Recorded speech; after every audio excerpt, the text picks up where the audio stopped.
नमस्कार मेरे भाइयों। एक बहुत ही इंपॉर्टेंट या महत्वपूर्ण इन्फॉर्मेशन लेके मैं आया हूं जो तुम सभी को, जो भी CSEET का एग्ज़ाम देने वाले हैं, उन सभी को पता होना चाहिए। जैसे कि तुम्हें पता होगा, इससे पहले CS फाउंडेशन हुआ करता था और अब वो CSEET हो चुका है। अब यार CS के अंदर ये एक परंपरा सी रही है, यूं बोल सकते हैं हम, कि काफ़ी चीज़ें मॉड्यूल से चली भी जाती हैं, डिलीट भी हो जाती हैं, बट क्वेश्चंस उसके फिर भी आ जाते हैं। और CS फाउंडेशन से ये जो CSEET में हम आए हैं, सर आज यानी हमारे मेहुल सर जो आज डिमांड चैप्टर पढ़ाने वाले हैं, ऐसी काफ़ी सारी चीज़ें हैं जो CSET के मॉड्यूल में तुम्हें नहीं दिखाई देंगी, लेकिन फिर भी वो टॉपिक्स तुम्हें पढ़ाए जा रहे हैं सिर्फ इस रीज़न से क्योंकि चांसेस हैं कि उन पर्टिकुलर टॉपिक से जो डिलीट हो चुके हैं या जो इस मॉड्यूल में नहीं दिख रहे हैं, उनसे भी क्वेश्चंस पूछे जा सकते हैं। So without taking any risk, ये ना सोचते हुए, क्योंकि कुछ लोगों की मेंटालिटी ऐसी हो जाती है कि 20 डेज प्लेज है तो काफ़ी चीज़ें स्किप होंगी, नहीं, वो चीज़ें भी जोड़ेंगी जो भारत में मैक्सिमम लोग नहीं कर रहे हैं। हम वो चीज़ें भी जोड़ के पढ़ाएंगे सो दैट इन केस अगर ऐसा होता है कि आ भी जाए तो तुम 20 डेज प्लेज के कारण पूरे तैयार हो। नेशनल इनकम के बाद से ये प्रॉब्लम नहीं होगी, we will go according to module. But यहाँ पे अगर तुम्हें लगता है कि मॉड्यूल के बाहर से कुछ पढ़ाया जा रहा है तो पढ़ लेना, भला तुम्हारा ही है। धन्यवाद।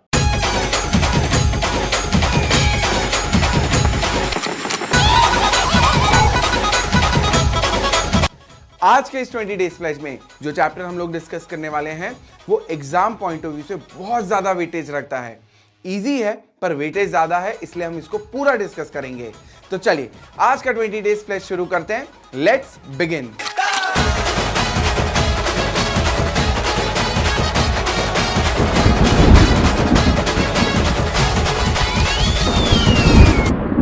जब हमारा एक दोस्त आईफोन खरीदता है तो हमें भी इच्छा होती है कि आईफोन खरीदे। यार यही तो है डेमोन्स्ट्रेशन इफेक्ट, और डेमोन्स्ट्रेशन इफेक्ट को मैं बोलता हूं द देखा देखी इफेक्ट। मैं CA मेहुल देसाई एक और वीडियो लेके आ गया हूं इस 20 डेज प्लेज में। आज जो चैप्टर हम लोग डिस्कस कर रहे हैं वो है डिमांड एनालिसिस। डिमांड एनालिसिस जो चैप्टर है वो इजी तो है पर वेटेज बहुत ज्यादा है। पर यार लोड क्यों ले रहे हो, मिलके साथ में ये चैप्टर पूरा A to Z डिस्कस करेंगे। तो दोस्तों 20 डेज प्लेज की सीरीज में हम लोगों ने एक नई चीज चालू करी है। हम हर एक चैप्टर के जितने भी टॉपिक्स है उसको 3 कैटेगरी में डिवाइड करते हैं। तो सबसे पहली कैटेगरी है मेरी ग्रीन कैटेगरी, जहां पे टॉपिक इजी है और क्वेश्चन आने के चांसेस जरा से कम है। तो ये है 1 स्टार कैटेगरी, जो है ग्रीन स्टार कैटेगरी। एंड दोस्तों ये है मेरी second category which is known as the yellow category, and ये है 3 स्टार कैटेगरी। यहाँ पे टॉपिक इजी है, क्वेश्चंस डायरेक्टली पूछे जाएंगे, पर यहाँ पे क्वेश्चन आने के चांसेस तनिक ज्यादा है। एंड दोस्तों फाइनली बात कर लेते हैं हमारी रेड जोन कैटेगरी की। ये है द 5 स्टार कैटेगरी। मतलब यहां पे जो टॉपिक्स हैं ये लोगों को बड़े टिपिकल लगते हैं। मतलब यहां पे जो टॉपिक है ये लोगों को तनिक डिफिकल्ट लगते हैं। पर आज मैं ये तुम्हारा जो मिसकंसेप्शन है कि ये टॉपिक्स डिफिकल्ट है, ये मैं जरा दूर करना चाहूंगा। तो ये है 5 स्टार कैटेगरी, जहां पे क्वेश्चंस को ट्विस्ट करके पूछा जाता है, इनडायरेक्टली पूछा जाता है। पर एक बार ये सारे टॉपिक मेरे साथ डिस्कस कर लिए तो कोई कितना ही ट्विस्ट कर ले तुम्हें दिक्कत नहीं आने वाली। तो दोस्तों पहला जो टॉपिक है ये है बहुत ही इजी टॉपिक, डिमांड का बेसिक मीनिंग। तो यार हम सब लोग समझते हैं कि डिमांड का मतलब जब एक बायर कोई गुड्स खरीदने की इच्छा रखता है। पर यहां पे मैं सिर्फ इतना ही क्लियर करना चाहूंगा कि डिमांड का मतलब ये नहीं है कि आप एक्चुअली कोई चीज जाके खरीदो। सिर्फ विलिंगनेस टू बाय, इससे डिमांड बन जाती है। तो डिमांड की डेफिनेशन में बाकी सारी चीजें तो मैं ऑलरेडी पता है, ये एक बहुत ही इजी टॉपिक है तो हम इस पे ज्यादा टाइम इन्वेस्ट नहीं करेंगे। पर फिर भी मैं एक डिफरेंस यहां पे क्लियर कर दूं कि डिमांड का मतलब बायर एक्चुअली प्रोडक्ट खरीदे ये जरूरी नहीं है, जरूरी है विलिंगनेस टू बाय। तो हमें क्या याद रखना है, विलिंगनेस टू बाय। नेक्स्ट जो है दोस्तों वो है इफेक्टिव डिमांड। कब बोला जाएगा कि किसी प्रोडक्ट के लिए एक इफेक्टिव डिमांड एग्जिस्ट करती है? तो सबसे पहली चीज है डिजायर फॉर अ कमोडिटी। अगर मुझे कोई प्रोडक्ट खरीदने की इच्छा ही नहीं है तो फिर डिमांड का आएगी। इसके बाद जो टॉपिक है वो है इफेक्टिव डिमांड। तो यार किसी भी प्रोडक्ट के लिए इफेक्टिव डिमांड है, ये कब माना जाएगा? तो यार सबसे पहली कंडीशन इफेक्टिव डिमांड होने के लिए ये है डिजायर फॉर अ कमोडिटी, मतलब उस प्रोडक्ट को खरीदने की इच्छा। तो अगर मैं बात करूं नैनो कार की मेरी तो बिल्कुल इच्छा नहीं है यार कि मैं नैनो कार खरीदूं। क्यों खरीदूं? मेरे पास ऑलरेडी i20 है, तो मैं क्यों खरीदूंगा? इच्छा रखनी है तो मैं मर्सिडीज की ना रखूं। तो नैनो कार खरीदने की मेरी बिल्कुल भी इच्छा नहीं है, तो क्या इसकी इफेक्टिव डिमांड बनेगी? बिल्कुल भी नहीं। तो पहला पॉइंट क्या है दोस्तों यहाँ पे? Desire for a commodity. Next है दोस्तों, यार इच्छा से क्या होता है? इच्छा तो मेरी ताजमहल खरीदने की भी है, पर मेरी बीवी है कि छोड़ो। चल, तो बात क्या कर रहा था मैं कि सिर्फ इच्छा होने से कुछ नहीं होता। डिजायर फॉर अ कमोडिटी अकेली अगर है तो उससे इफेक्टिव डिमांड नहीं बनेगी। इफेक्टिव डिमांड होने के लिए आपके पास पैसा होना चाहिए। तो इसको मैं बोलूंगा मींस टू परचेस या फिर रिसोर्सेज टू परचेस। मतलब उस प्रोडक्ट को खरीदने के लिए आपके पास ऐसा कोई मीडियम होना चाहिए, कोई मोड होना चाहिए जिसके थ्रू आप ये प्रोडक्ट खरीद सकते हो। मतलब यहां पे बात चल रही है पैसों की।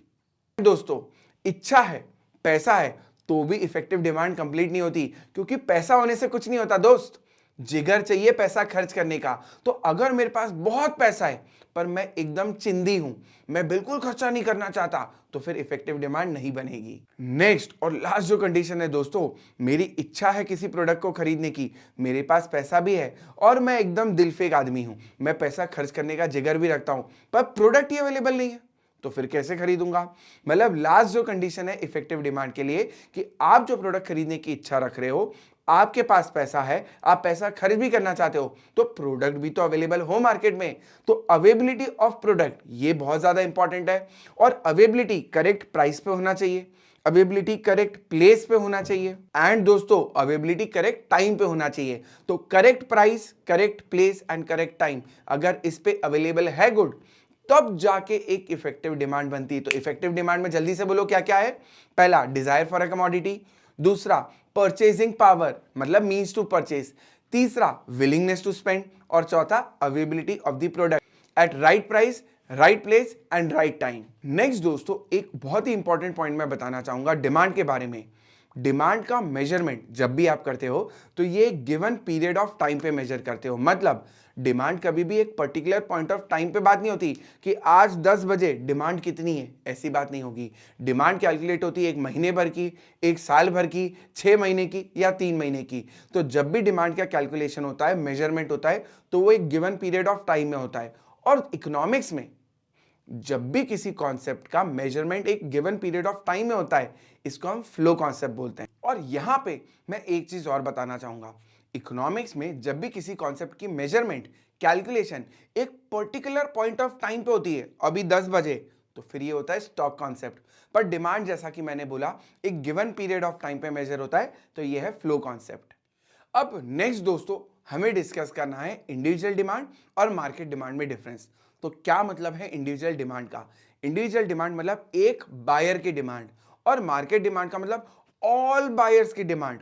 तो अगर मान लो मैं अपनी बैच में ये पूछूं कि तुम में से कितने लोग सिल्क खाते हैं, तो मान लो 50 लोगों ने हाथ ऊंचा करा। अब अगर मैं उन 50 में से किसी एक से पूछूं कि बता 170 रुपए में तू कितनी सिल्क खरीदेगा, उसने बोला 5, तो मैंने यहाँ पे मेरे पूरे मार्केट में 50 में से सिर्फ एक बायर से पूछा, ये हो गई हमारी इंडिविजुअल डिमांड। पर मैं पूरे 50 लोगों से पूछूं तो ये हो जाएगी मार्केट डिमांड। अब दोस्तों, इंडिविजुअल डिमांड का एक और नाम जो हमें याद रखना पड़ेगा, ये है हाउस होल्ड डिमांड। तो एक बायर की अगर डिमांड है तो उसको मैं इंडिविजुअल डिमांड भी बोल सकता हूं, मैं उसको हाउस होल्ड डिमांड भी बोल सकता हूं। अब यार दोस्तों, एक चीज और क्लियर कर देता हूं, अगर कोई हमें बोले कि हाउस होल्ड डिमांड और मार्केट डिमांड सेम है, इसका मतलब पूरे मार्केट में सिर्फ एक ही बायर है।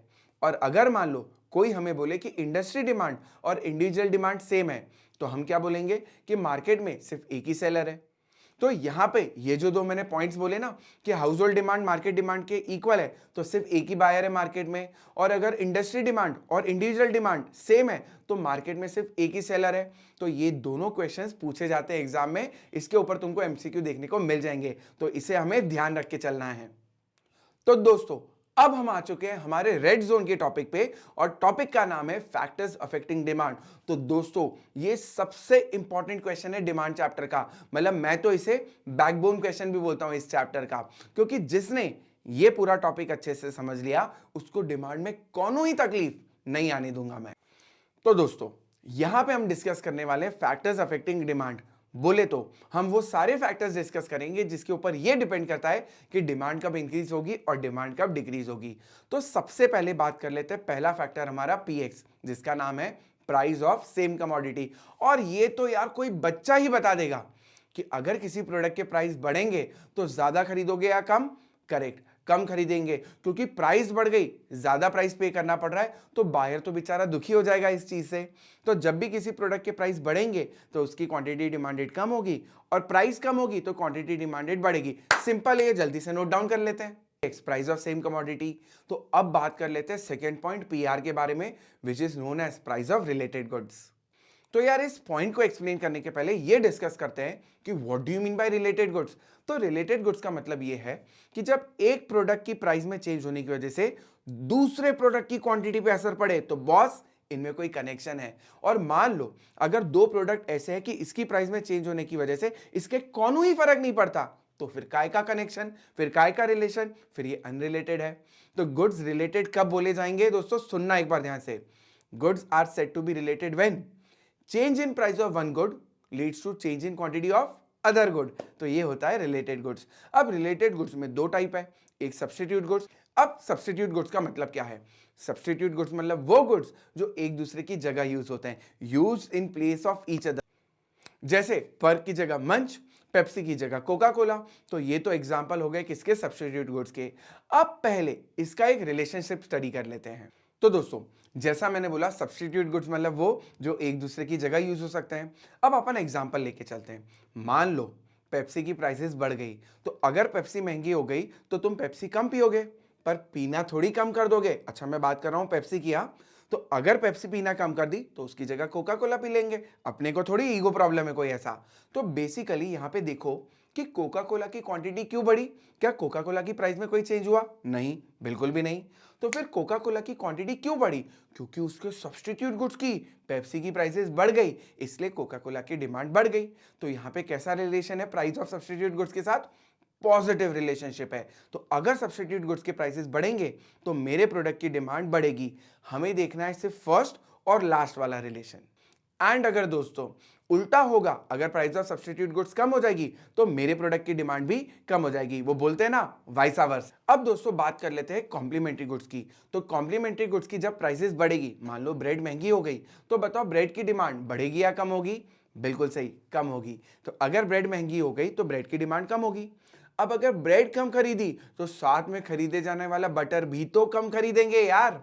अब नेक्स्ट अगर अपन बात करें तो वाइसा वर्सा, बात खत्म हो जाती है। अब यहां पे रिलेशनशिप कैसा है? यहां पे रिलेशनशिप है इनवर्स। अब बात कर लेते हैं दोस्तों इनकम ऑफ कंज्यूमर की। तो यार इनकम के बेसिस पे दो गुड्स क्लासिफाई होते हैं, एक नॉर्मल गुड और एक इंफीरियर गुड। नॉर्मल गुड मतलब कौन सा? जो इंफीरियर गुड नहीं है। और इंफीरियर गुड का मतलब जिसकी क्वालिटी लो है, प्राइस लो है और use by lower income group है। तो जो इंफीरियर गुड नहीं है वो है हमारा नॉर्मल गुड। तो नॉर्मल गुड इन शॉर्ट में बोल सकता हूं जिसकी क्वालिटी अच्छी है। अब बात कर लेते हैं दोस्तों नॉर्मल गुड की। तो जब भी इनकम बढ़ती है तो मैं अमीर हो गया, तो अब मैं अच्छी क्वालिटी के गुड्स खरीद सकता हूं कि नहीं खरीद सकता? तो नॉर्मल गुड की डिमांड बढ़ेगी। एंड जब इनकम कम होती है, मैं गरीब हो गया, पैसा ही नहीं है, तो अच्छी क्वालिटी के गुड कैसे खरीदूंगा? तो नॉर्मल गुड की डिमांड कम हो जाएगी। एंड इसी के बाद दोस्तों अगर अपन बात करें इंफीरियर गुड्स की, तो इनकम बढ़ने पे, क्योंकि मैं अमीर हो चुका हूं, तो मैं खराब क्वालिटी के गुड्स क्यों खरीदूं? नहीं खरीदना मेरे को, तो उसकी डिमांड कम हो जाएगी। पर अगर दोस्तों इनकम कम हो गई तो मुझे इंफीरियर गुड ही खरीदना पड़ेगा, क्योंकि अच्छी क्वालिटी के गुड्स तो मैं अफोर्ड नहीं कर सकता, तो फिर इंफीरियर गुड की डिमांड बढ़ जाएगी। एंड दोस्तों next point is taste and preference. तो टेस्ट एंड प्रेफरेंस में likes, dislikes, fashion, climatic condition, ये बहुत सारे एस्पेक्ट्स आते हैं। अपने को सिर्फ सिंपली ये याद रखना है कि टेस्ट एंड प्रेफरेंस में कोई भी फैक्टर अगर हमारे प्रोडक्ट के लिए फेवरेबल होगा, मान लो मैं भुट्टे बेचता हूं गरम गरम बाईपास पे और बारिश हो जाए, तो सब लोग लॉन्ग ड्राइव पे निकलेंगे, तो फिर भुट्टे का सेल बढ़ जाएगा, भजिए का सेल बढ़ जाएगा, मोमोज का सेल बढ़ जाएगा। तो टेस्ट एंड प्रेफरेंस में कोई भी फैक्टर अगर फेवरेबल तो डिमांड बढ़ेगी, कोई भी ऐसा एस्पेक्ट जो अनफेवरेबल हो जाए आपके प्रोडक्ट के लिए तो डिमांड कम हो जाएगी। अब दोस्तों यहां पे एक और इंपॉर्टेंट एस्पेक्ट है, दैट इज डेमोन्स्ट्रेशन इफेक्ट।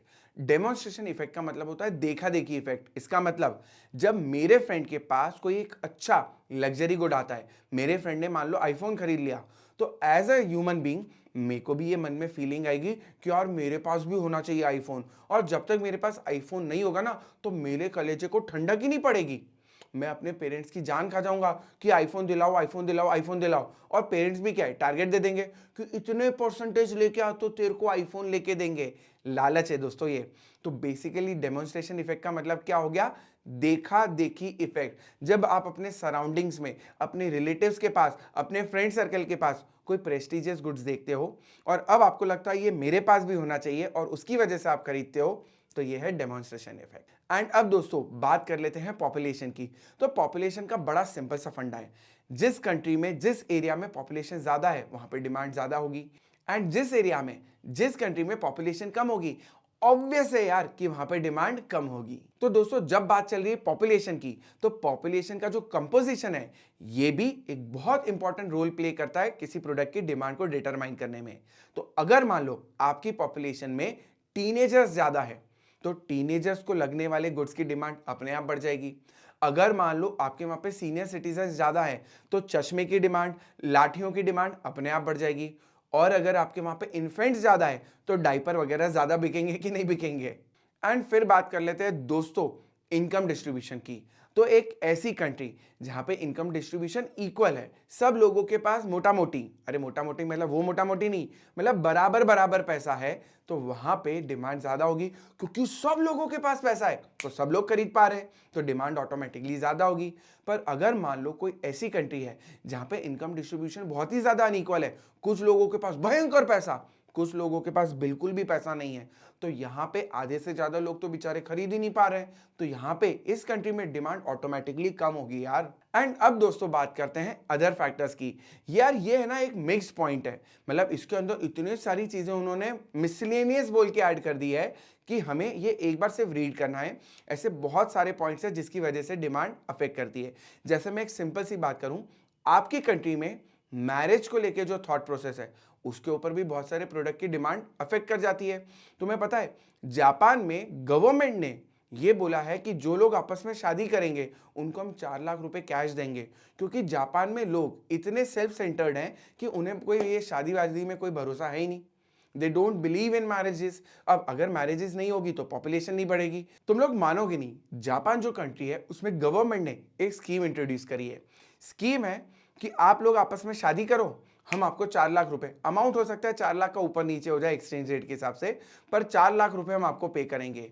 तो गवर्नमेंट शादी करने के लिए पैसा दे रही है, वो भी छोटा मोटा अमाउंट नहीं यार, 4 लाख के आसपास का अमाउंट दे रही है। क्यों ऐसा? क्योंकि वहां की ऑडियंस जो है, वहां की जो पॉपुलेशन है वो सेल्फ सेंटर्ड है, उन्हें ये कमिटमेंट और शादी करना इन सब पे कोई बिलीव नहीं है। तो वहां पे बर्थ रेट क्या हो रहा है, कम हो रहा है। तो गवर्नमेंट लो बर्थ रेट से टेंशन में आके ये स्कीम लेके आ गई कि शादी करो, हम आपको क्या देंगे, पैसा देंगे। कभी कभार मैं सोचता हूं कभी इंडिया में ये स्कीम आ जाए तो अभी जिस स्पीड से हम लोग बढ़ रहे हैं उससे 3 गुना स्पीड से हम लोग बढ़ना चालू हो जाएंगे अगर ये स्कीम आ जाए तो। एनीवेज, तो बेसिकली आपकी कंट्री में मैरिज का स्टेटस, आपकी कंट्री में वेदर कंडीशन, ये बहुत सारे फैक्टर्स हैं जो आपकी कंट्री में डिमांड को अफेक्ट करते हैं। तो दोस्तों नेक्स्ट जो हमारा टॉपिक है वो है डिमांड डिस्टिंक्शन। अब यार ये है ना हमारे पुराने जो 11th-12th के सिलेबस है उसके साथ रिलेटेड नहीं है, तो तुम लोग भी क्या करते हो, इसको जल्दी जल्दी पढ़ के स्किप कर देते हो। पर ट्रस्ट मी दोस्तों, इसके ऊपर क्वेश्चंस पूछे जाते हैं और अगर हमने इसको अच्छे से नहीं पढ़ा तो हम लोग प्रॉब्लम में आ सकते हैं। पर मैं यहाँ पे ये सारे डिस्टिंक्शन एक एक करके तुमको अच्छे से समझाऊंगा, तो इस वीडियो में बस ये एक बार अच्छे से सुन लेना, तो एग्जाम में तुम्हें बिल्कुल याद आ जाएगा कि कौन सी डिमांड कैसी थी। तो दोस्तों सबसे पहला जो डिमांड डिस्टिंक्शन है वो बेस्ड है टाइम फैक्टर के ऊपर। तो टाइम फैक्टर के ऊपर मैं डिमांड को क्लासिफाई कर सकता हूं शॉर्ट रन डिमांड में और लॉन्ग रन डिमांड में। ना what do you mean by short run demand? ये ऐसी डिमांड है जो क्विकली रिएक्ट कर जाती है, ये तुरंत चेंज हो जाती है। तो जैसे ही इलेक्ट्रिसिटी का पर यूनिट जो रेट है वो कम होता है, वैसे ही अब मैं मेरा एसी 2 घंटे की जगह 3 घंटे चलाने लग गया, मैं टीवी ज्यादा देखने लग गया। तो बेसिकली ये ऐसी रिएक्टिव डिमांड है जो थोड़ा सा भी प्राइस में चेंज हो तो तुरंत खुद को एडजस्ट कर लेती है, पर इसकी वैलिडिटी शॉर्ट पीरियड के लिए। फिर जैसे ही वापस से इलेक्ट्रिसिटी महंगी हो जाएगी तो मैं वापस से एसी कितना चलाना चालू कर दूंगा, 2 घंटे। एंड दोस्तों जो लॉन्ग रन डिमांड है ये वो डिमांड है जिसको एडजस्ट होने में टाइम लगता है। मतलब अगर अभी टेम्पररी इलेक्ट्रिसिटी के रेट चेंज हुए तो इसकी डिमांड चेंज नहीं होगी। पर अगर मान लो परमानेंट बेसिस पे इलेक्ट्रिसिटी सस्ती हो जाए तो ऐसे लोग जो पहले गैस गीजर यूज कर रहे थे अब वो भी इलेक्ट्रिक गीजर पे शिफ्ट हो जाएंगे। तो यहां पे जब वो गैस गीजर छोड़ के इलेक्ट्रिक गीजर खरीदेगा तो लॉन्ग टर्म के लिए उसकी डिमांड चेंज होगी, तो ये हो जाएगा लॉन्ग रन डिमांड। अब दोस्तों जो सेकेंड डिस्टिंक्शन है वो है बेस्ड ऑन गुड्स। तो एक होता है प्रोड्यूसर गुड्स, एक होता है कंज्यूमर गुड्स। प्रोड्यूसर गुड्स का मतलब ऐसे गुड्स जो प्रोड्यूसर यूज कर रहा है, काई के लिए, फॉर मैन्युफैक्चरिंग ऑफ गुड्स।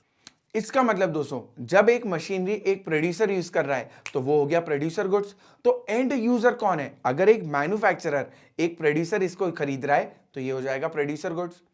और अगर दोस्तों एक कंज्यूमर कोई गुड खरीद रहा है तो वो होगा कंज्यूमर गुड। तो कंज्यूमर किसी प्रोडक्ट को बनाने में यूज नहीं करता ये गुड, कंज्यूमर तो अपनी वांट को सेटिस्फाई करने के लिए प्रोडक्ट खरीद रहा है, तो ये हो जाएगा कंज्यूमर गुड। अब कंज्यूमर गुड जो है वो दो टाइप का है, एक ड्यूरेबल गुड्स, तो ड्यूरेबल मतलब जो एक से ज्यादा बार यूज हो सकता है, और नॉन ड्यूरेबल गुड मतलब जो सिंगल यूज में खत्म हो जाता है। मान लो अपन ने ब्रेड खरीदी तो ब्रेड खा ली, खत्म हो गई, रीयूज थोड़ी हो पाएगी। पर अगर मान लो टोस्टर है तो टोस्टर तो आप बार बार यूज कर सकते हो, ये है ड्यूरेबल गुड। एंड दोस्तों डिपेंडेंसी के ऊपर जो गुड्स का क्लासिफिकेशन वो है डिराइव गुड्स और ऑटोनॉमस गुड्स। तो basically what do you mean by derive goods या डिराइव डिमांड? डिराइव डिमांड का मतलब है दोस्तों ऐसे गुड्स जिसकी डिमांड डिपेंडेंट है फिनिश गुड्स की डिमांड के ऊपर। मतलब अगर फिनिश गुड खरीदा जाएगा तो इस प्रोडक्ट की भी डिमांड अपने आप बनेगी। जब गाड़ियों की, कार्स की डिमांड बढ़ती है तो अपने आप जो स्टीयरिंग व्हील है उसकी डिमांड बढ़ती है कि नहीं बढ़ती? अगर सैंडविच की डिमांड बढ़ेगी तो ब्रेड की डिमांड अपने आप बढ़ेगी। मतलब दोस्तों यहां पे तुम बोल सकते हो कि डिराइव डिमांड किसकी होती है? इनपुट्स की, फैक्टर्स ऑफ प्रोडक्शन की जो डिमांड है वो है डिराइव डिमांड, क्योंकि जब फिनिश गुड की डिमांड बढ़ेगी तो फैक्टर्स ऑफ प्रोडक्शन की डिमांड अपने आप ही बढ़ जाएगी। एंड ऑटोनॉमस डिमांड जो होती है दोस्तों वो है इंडिपेंडेंट डिमांड, मतलब ऐसे प्रोडक्ट की डिमांड जो किसी और प्रोडक्ट के ऊपर डिपेंडेंट नहीं है। मतलब मेरा प्रोडक्ट की डिमांड खुद से डेवलप होती है। जैसे अगर मैं मान लूं कि पान, तो जब अपन पान बनारस वाला खाते हैं तो उसकी डिमांड किसी और प्रोडक्ट की डिमांड के ऊपर डिपेंडेंट बिल्कुल भी नहीं है, तो ये हो जाएगा ऑटोनॉमस डिमांड। एंड लास्ट जो डिस्टिंक्शन है दोस्तों ये है मार्केट के ऊपर क्लासिफिकेशन। तो अगर मैं बात करूं कंपनी डिमांड की, तो अगर मैं मान लो पूरी इंडस्ट्री में किसी एक पर्टिकुलर कंपनी के प्रोडक्ट की डिमांड की बात करूं, जैसे स्टील इंडस्ट्री में टाटा स्टील की डिमांड की बात करूं तो ये हो गया कंपनी डिमांड। दूसरा है इंडस्ट्री डिमांड, जब मैं पूरी स्टील इंडस्ट्री की हर एक कंपनी की कंबाइंड डिमांड की बात करूंगा तो ये हो जाएगा इंडस्ट्री डिमांड। तो दोस्तों इसी के साथ हमने एक और टॉपिक खत्म कर लिया जो है डिमांड डिस्टिंक्शन। तो चलो अब बढ़ते हैं हमारे नेक्स्ट टॉपिक की तरफ जो है लॉ ऑफ डिमांड।